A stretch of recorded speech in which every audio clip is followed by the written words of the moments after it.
इस वीडियो में मैं आपको बताऊंगी how to stay safe from corona virus.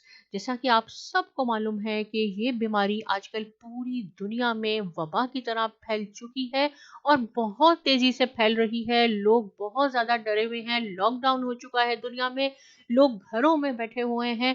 हमें इसकी एहतियाती तदाबीर करनी होंगी, अपने आप को हमें इस बीमारी से बचाना है। तो सबसे पहले क्या करना होगा? सबसे पहले तो मैं कहूंगी कि हमें अल्लाह तबारिक व तआला से अपने गुनाहों की माफी मांगनी होगी। आप अस्तगफिरुल्लाह की तस्बीह हर नमाज में एक रूटीन बना लें कि वो आपने पढ़नी है, लेकिन दुआ के साथ साथ दवा जरूर करनी है। ये 4 चीजें जो मैं आपको बता रही हूँ, आपने अभी से इसको इस्तेमाल करना शुरू कर दें। रोजाना आप ऑरेंज जूस पिया करें। अगर ऑरेंज जूस आपको मॉइस्चर नहीं है तो आप ऑरेंज ले लिया करें, 2 या 3 ऑरेंज ले लिया करें।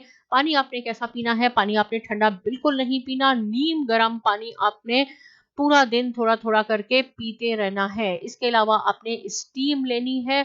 स्टीम आप दिन में 1 दफा ले सकते हैं और गार्गल करने हैं, जिसे हम गरारे कहते हैं, वो आपने करने हैं। वो भी गर्म पानी से ही होते हैं, राइट?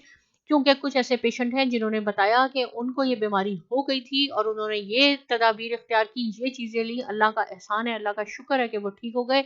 इसमें सबसे ज्यादा इंपॉर्टेंट चीज स्टीम है। अल्लाह ना करे किसी को ये बीमारी हो, इसलिए पहले से ही आप इसकी तदाबीर शुरू कर दें। आज से ही ये वीडियो छोटी सी मैंने आपको बनाई है ताकि थोड़ी सी मैं इन्फॉर्मेशन प्रोवाइड कर सकूं आप लोगों को और आप इससे कुछ फायदा उठा सके। इसके अलावा आपने हाथ अपने बाकायदगी से काफी दफा दिन में धोने हैं। हैंड सैनिटाइजर भी इस्तेमाल कर सकते हैं। बच्चों को खास तवज्जो दें कि वो साफ सुथरे रहें, हाथ पांव उनके साफ रहें।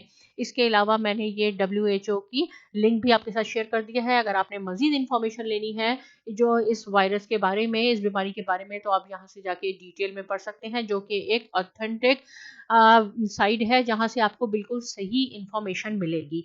तो ये वीडियो सिर्फ मैंने इसलिए बनाई थी कि थोड़ी सी मैं आपके साथ इंफॉर्मेशन शेयर कर दूं कि कैसे हम इन चीज़ों को इस्तेमाल करके और अल्लाह से दुआ करके हम इस बीमारी से बच सकते हैं। हम सब ने मिलके अपने आप को और अपनी पूरी दुनिया को इस बीमारी से बचाना है। बहुत शुक्रिया।